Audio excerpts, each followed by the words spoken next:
Hi everybody, welcome back to the channel. Today we're going to be taking a look at the G.I. Joe Classified series Copperhead. If Saturday morning cartoons fueled your imagination as a kid and powers your action figure collecting now as an adult, then you're in the right place. Thanks for stopping by and welcome to Saturday Morning Toy Collector. And if you like my content, please consider subscribing.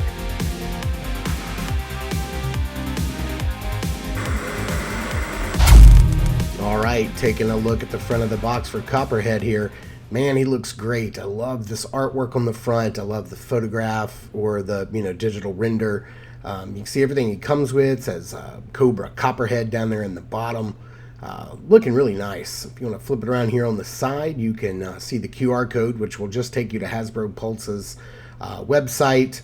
Then you see his specialties down there underneath. He's number 72 in the line. Got some more of that artwork there on the side. Boy, he's looking pretty psychotic. Flipping it around here on the back, you can see everything he comes with, how tall the figure stands, all of his accessories, and they even punch in on a couple of the really nice details, like the holster on his back and his tattoo. If you want to see how he comes packaged, he comes tied in with the black and white artwork behind and all of his gear in a footlocker, just like the rest of the Joes in this wave. And speaking of his accessories, here's everything he comes with. He comes with a backpack-style holster for his larger pistol. It's got some bullets there. It closes somewhat. It does come with a fairly large machete, which looks really nice. A small sidearm that goes in his holster on his hip. And then a large revolver with a scope on it that looks very similar to Megatron, which is really nice. That's a really nice touch. I dig it. Taking a closer look at the figure here itself, standing straight up and down here in the front, you can see a lot of really nice detail. I really love Copperhead. It's one of my favorite figures of all time, and man, I think Hasbro just did a great job on this figure. The bright greens, the duller greens, that silver on his chest, the webbing, the silver detail on his belt. The holsters, just like the texture on the pants and those large shoes, man. Those are crazy. There's a lot of nice detail. Punching in really close on the face, you can see that there's a lot of really nice detail. These vents look really great on the side of his head's giving me some Starscream vibes. He's got a pretty psychotic look in his eye, like he's been out in the swamps way too long. And I love that you can see he's got this Bane-style mask going on, covers up his mouth. There's some grating that you can see. If you zoom in really close, you can see that there's some like small vents cut into the mask and some nice silver paint apps in there and a little breather mask to, I guess, filter out all the nasty stuff in the swamps. It looks really great.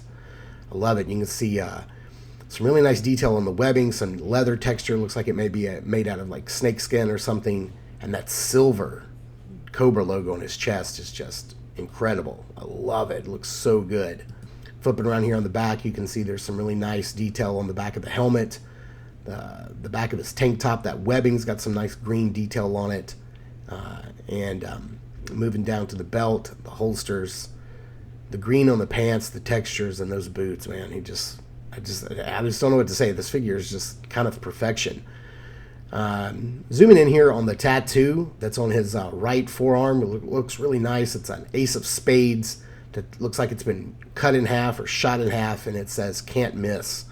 I guess that's a reference to the scope on his pistol. And look at the texture on those gloves, man. Snakeskin gloves. It looks really, really cool.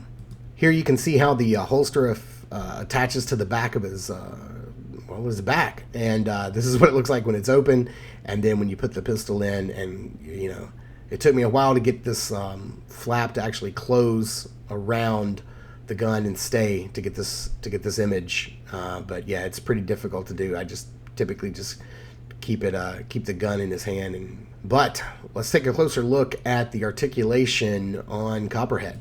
Alright, so let's take a closer look at the articulation here on old Copperhead.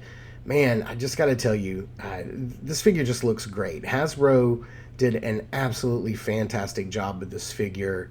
Just so much of this figure is just perfection as far as I'm concerned. I love the texture and the ribbing on these pants. I love everything about it. the head just looks so incredibly nice. Just the detail is, to me, is perfect. It just looks fantastic. He can look up that far, which is really nice, but can only look down about that far, which is not the best, but you know, it is what it is. The butterfly joints are really stiff on this guy. And man, I just keep fussing with those things. But he can really get, you know, he can get his arm in front of him, which is really nice. As far as the T-pose goes, yeah, he can get in that T-pose no problem. These little arm bands, they just keep sliding down constantly. I wish they were kind of glued in place, or geez, I may just take them off completely, because I hate fussing with them. They're just irritating.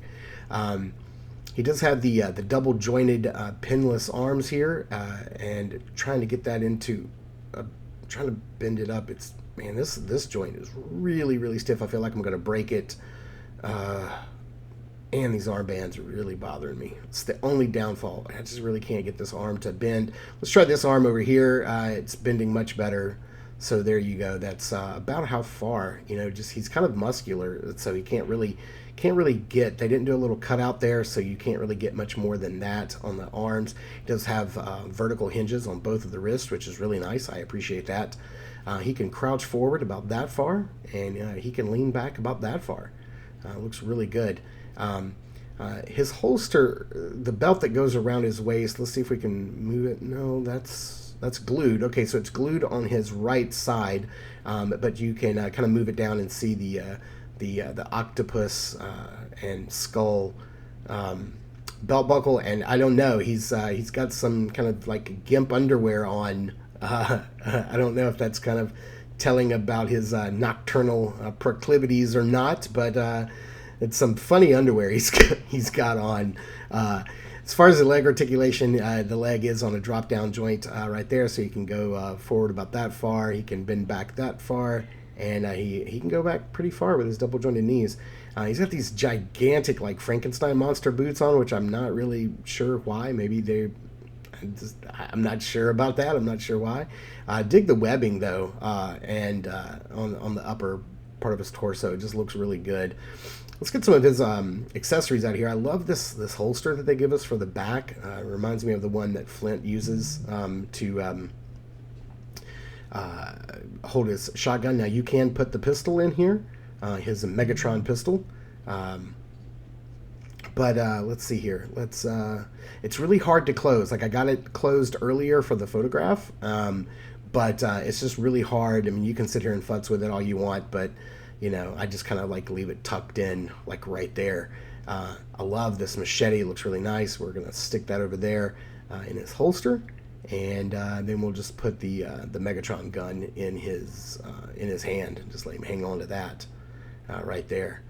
And let's get him up on a base. It's always a little difficult with these newer figures.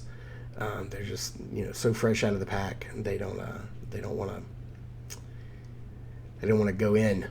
But let's get him on a base and bring in a couple of other Cobras to see how he stacks up against them. And let's see here. Let's bring in Retro Card back Storm Shadow. Put him right over here. And man, my table is awfully wobbly today. I guess I don't have my backdrop pushed back far enough. And then the Retro Card back Zartan. So I love the I'm digging the poses here. The height differences. You can see he's much taller than Storm Shadow, but also a little shorter than Zartan, his other swamp mate. So let's get this guy under some lighting, into some backdrops, and see how he poses up. Man, I got to tell you, I really dig Copperhead. He is just absolutely fantastic. He's one of my absolute favorite, all-time favorite Cobra figures. I loved his vehicle, the water moccasin. I wonder if one day we're going to get, a water moccasin version of this.